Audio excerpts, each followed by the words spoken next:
जय हिंद साथियों, एक बार फिर से स्वागत करता हूं आप सभी का आपके अपने इस परिवार इजी साइंस में। फाइनली अपने साइंस मैथ्स का जो फाइनल आंसर की है, जो अब रिवाइज्ड रिजल्ट होने के बाद जारी की गई है, वो आ चुकी है। कौन से दो उत्तरों में बदलाव किया गया है, जो हमने लास्ट वीडियो में भी चर्चा की थी रिवाइज रिजल्ट को लेकर, और उस उत्तरों को बदलने के कारण आपके स्कोर में किस प्रकार से अंतर आने वाला है। अब आपका फाइनल स्कोर कितना हो जाएगा, उसे कैसे काउंट करें, नेगेटिव मार्किंग क्या रही थी, कितने पॉजिटिव होने वाले हैं। इतना सिंपल भी नहीं है कि 150 क्वेश्चन थे, प्रत्येक पर्सन 2 नंबर का था, तो हम डायरेक्ट दो दो चार ये कर कर ऐड कर लेंगे, क्योंकि ये पार्ट वाइज अलग-अलग इसका डिवाइड होते हैं। कुछ जगह प्रश्न डिलीट भी हुए हैं टीचिंग मेथड में, तो कैसे आप अपना स्कोर काउंट करने वाले हैं, सब पर चर्चा करेंगे। सबसे पहले तो हम आंसर की देखिए, पुरानी आंसर की ये है, जिसमें एक नंबर तो है 133 वाला क्वेश्चन, जिसका आंसर पहले बी माना गया था। ठीक है, टीचिंग मेथड का क्वेश्चन था, 133 में बी माना गया था, जबकि अब इसका उत्तर सी कर दिया गया है। ये अनौपचारिक शिक्षण वाला है ये। तो थोड़ा-सा मैं प्रश्न आपको दिखा देता हूँ, ये अपना मास्टर पेपर है, 133 नंबर क्वेश्चन है।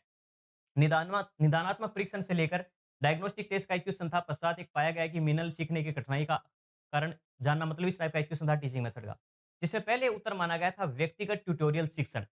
अब इसका आंसर बी के बजाय माना गया है अनौपचारिक शिक्षण। आप देख सकते हैं, पहले इसका आंसर बी माना गया था, ठीक है, व्यक्तिगत ट्यूटोरियल वाला, लेकिन अब अनौपचारिक शिक्षण मान लिया गया है, इसका आंसर सी कर दिया गया है। अब जो आंसर क्या है, रिवाइज्ड आंसर की इसके अंदर दूसरा जो क्वेश्चन है, और इस प्रश्न के बदलाव के कारण आपके किस प्रकार से स्कोर कार्ड में बदलाव होने वाला है, उस पर भी हम चर्चा करेंगे।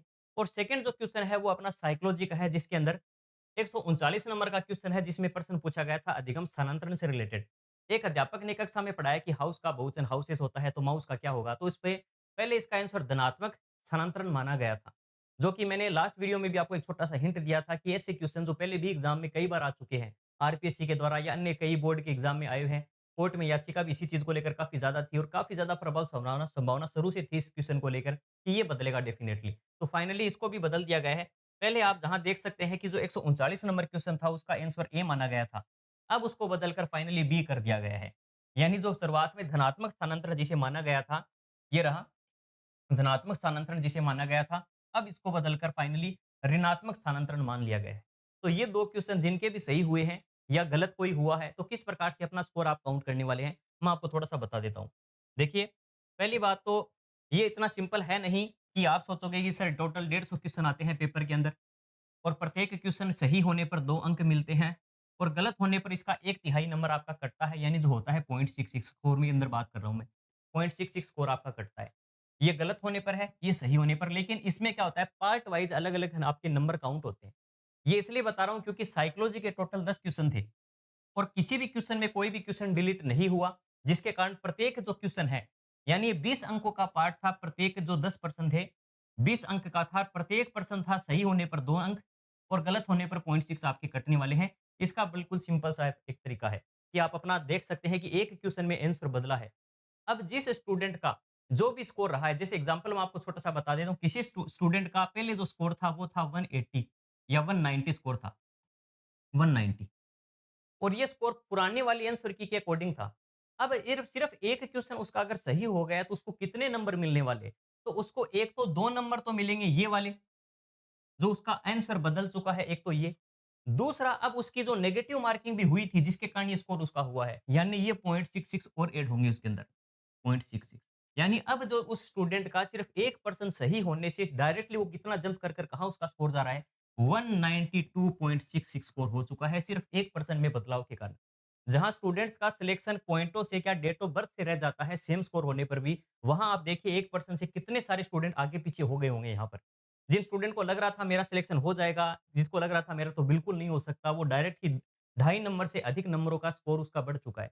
अगर किसी स्टूडेंट के दोनों आंसर सही है, इसकी नेगेटिव मार्किंग और ज्यादा इफेक्ट करने वाली है, जो है टीचिंग मेथड वाला क्वेश्चन। इसका रीजन बता देता हूँ। टीचिंग मेथड में टोटल 10 क्वेश्चन आते हैं, लेकिन एक क्वेश्चन इसमें, एक जो पीपीटी वाला क्वेश्चन था, एक जो टीचिंग मेथड का था, वो डिलीट कर दिया गया था, यानी क्वेश्चन बचे सिर्फ 9। लेकिन फिर भी टीचिंग मेथड का जो स्कोर है ओवरऑल 20 नंबर का ही है टीचिंग मेथड अभी भी। पर्सन भले ही ये कम हो गया हो, लेकिन अब वो 9 क्वेश्चन में वो जो अंक है वो डिवाइड हो जाएँगे। जो उर्दू वाले स्टूडेंट है, वो भी अपना स्कोर देखना चाहते हैं, तो वो ऐसे ही निकालें। जीके का एक पार्ट अलग है, आपको पार्ट वाइज़ आपका सिलेबस आया था, आपने अच्छे से देखा होगा कि आपके सब्जेक्ट का पार्ट होता है, 60 क्वेश्चन अलग आते हैं, टीचिंग मेथड के 10 क्वेश्चन आते हैं, इसी प्रकार से साइकोलॉजी के 10 क्वेश्चन आते हैं, आईसीटी के 5 क्वेश्चन आते हैं। आपको हर पार्ट का एक अलग प्रकार से डिवाइडेशन लास्ट समय जैसे किया था, उसी प्रकार से स्कोर करना है, और मैंने इस पर एक वीडियो भी बना रखी है, वो भी आप देख सकते हैं, इससे भी आप समझ सकते हैं। अब फिलहाल 20 अंकों का पार्ट है, 9 क्वेश्चन है, इसको आप जब भाग देते हैं तो आपको पता चलेगा प्रत्येक क्वेश्चन सही होने पर अब आपको मिलने वाले हैं 2.22 अंक। 2.2 पहले जहां सिर्फ और सिर्फ 2 अंक मिल रहे थे एक सही क्वेश्चन होने पर, अब जो मिलेंगे वो 2.22 अंक मिलने वाले। और इसकी नेगेटिव मार्किंग भी ज्यादा होगी क्योंकि अब प्रत्येक क्वेश्चन जो है वो उसमें सिर्फ 0.66 की नेगेटिव मार्किंग नहीं होगी। इस 0.22 में जब आप 3 का भाग दोगे यानी एक तिहाई हिस्सा इसका निकालोगे तो वो आता है 0.74।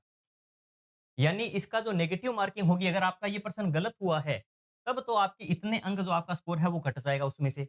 और अगर आपका क्वेश्चन सही हो गया, तब आपका स्कोर कितना बढ़ने वाला है वो मैं आपको बताता हूँ। देखिए, ये नहीं ये भी घटेंगे आपकी नेगेटिव मार्किंग से। देखो आपको सिर्फ वो स्टूडेंट के लिए ही फायदेमंद वीडियो है जिनका स्कोर बढ़ा है और वो कैसे चेक करेंगे। देखिए, 2.22 अंक तो आपको सही होने पर जिसका भी ये उत्तर सही हुआ है उसको एक तो मिल गए 2.22 अंक ये।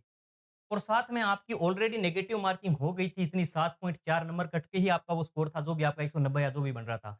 इसके अलावा आपके ये अंक और जोड़ दीजिए 0.74। अब जो आपका ओवरऑल एक क्वेश्चन सही होने से आपको जो नंबर मिलने वाले हैं वो देख सकते हैं आप 2.96।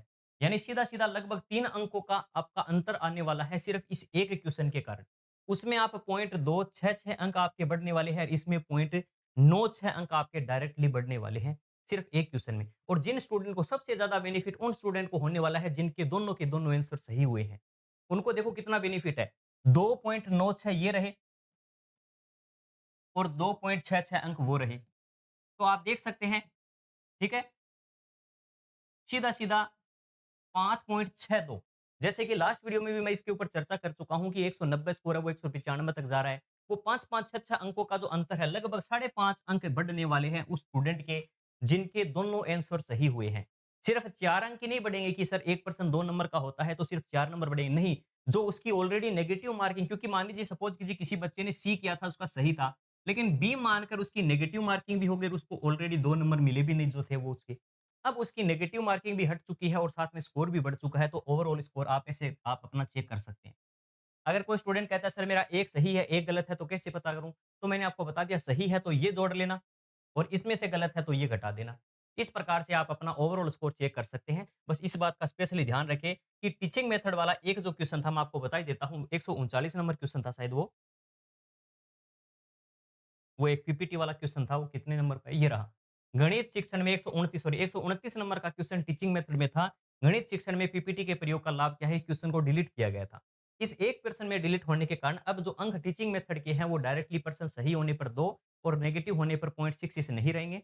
सही होने पर पॉइंट 2.22 और नेगेटिव होने पर 0.74 है क्या? ये देख लेना 0.74 आपके कटने वाले हैं। आई होप आपको इस अच्छे से समझ में आया होगा। उर्दू वाले स्टूडेंट हो या पंजाबी के जो भी स्टूडेंट हैं, जिनका भी स्कोर में इस प्रकार का बदलाव हुआ है, वो अपना स्कोर देखते समय इस पार्ट वाइज़ सिस्टम का भी ध्यान रखें, कि इसमें पार्ट वाइज़ स्कोरिंग अलग-अलग होती है। हर पार्ट का जो स्कोर है वो डेफिनिटली फिक्स है, कि टीचिंग मेथड 20 नंबर के हैं, अब चलिए वो 1 ही पर्सन बचा हो, 1 पर्सन जो है वो सीधा 20 नंबर भी दिला सकता है टीचिंग मेथड में, ये है कि अगर 9% डिलीट हो जाते, एग्ज़ाम्पल के लिए बता रहा हूँ। तो वैसा ही इसमें 1% डिलीट हुआ था, 9% बचे थे, तो अब वो जो 20 अंक है वो 9 पर्सनों में डिवाइड हो चुके हैं। तो इस प्रकार से आप अपना स्कोर चेक कर कमेंट करके ज़रूर बताएँ किसका स्कोर बढ़ा है और किसका स्कोर कम हुआ है। अपने आस-पास के क्षेत्र में कोई भी स्टूडेंट ऐसा आपको लग रहा है कि हाँ, मुझे पता है इसका अब सिलेक्शन हो जाएगा। देखिए कट ऑफ का लगभग जो अनुमान हम बता सकते हैं कि जो लास्ट समय कट ऑफ रही थी, मैंने देखिए लास्ट समय जो कट ऑफ का आपका विश्लेषण किया था वो शुरुआत की जो अपनी 2 गुना की कट ऑफ थी, 1 गुना की जो कट ऑफ आई थी उस पर बताया था। वेटिंग की कट ऑफ पर मैंने क कोई चर्चा नहीं की थी। इसके बाद और भी वेटिंग भी आई है, तो वेटिंग के आस-पास का जो भी स्कोर है लगभग मानकर चलिए 19 मैं एक अपना सिर्फ अनुमान बता रहा हूँ इस चीज़ को लेकर 197 या 198 के आस-पास लगभग 198 से ऊपर जिसका स्कोर हो रहा है, मेरे हिसाब से उसका सिलेक्शन हो जाएगा।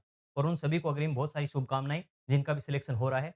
इस सिलेक्शन के दौरान अगर ईजी साइंस का भी आपका छोटा-मोटा योगदान रहा है या नोट्स के माध्यम से जैसे हमने दिए थे आपको या टेस्ट सीरीज़ के माध्यम से, तो कमेंट करके ज़रूर बताना। और अभी भी जो स्टूडेंट तैयारी कर रहे हैं, क्योंकि देखिए अगर किसी का स्कोर नहीं हुआ, किसी का सिलेक्शन नहीं हो पा रहा है, तो उम्मीद मत हारिए। बहुत जल्द इस रीट के जैसे मैं कई वीडियो में बता चुका हूँ और एक स्पेशली इस पर वीडियो भी लेकर आएँगे।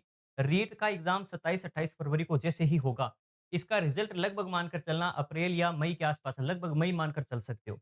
मई में जैसे इसका आने वाला है रिजल्ट, उसी के दौरान आपको थर्ड ग्रेड की नई वैकेंसी की घोषणा भी सुनने वाली है। क्योंकि इस पर सरकार ऑलरेडी ये बात कह चुकी है कि रीट के रिजल्ट के साथ ही थर्ड ग्रेड की घोषणा कर देंगे। नया सेशन शुरू होगा, नए सत्र के दौरान स्कूलों का भी काउंट वगैरह हो जाएँगे कि कितने कहाँ रिक्त पद हैं। अभी जो आप देख रहे हैं कि सर रिक्त पद ही 15,000 दिखा रहे हैं ओवरऑल, तो इसमें क्या वैकेंसी आएगी? ऐसा नहीं है। काफ़ी लंबे समय तो एक सेकंड ग्रेड की जो डीपीसी वगैरह की प्रोसेस है वो अटकी हुई है एक एडिशनल वाले मामले के कारण।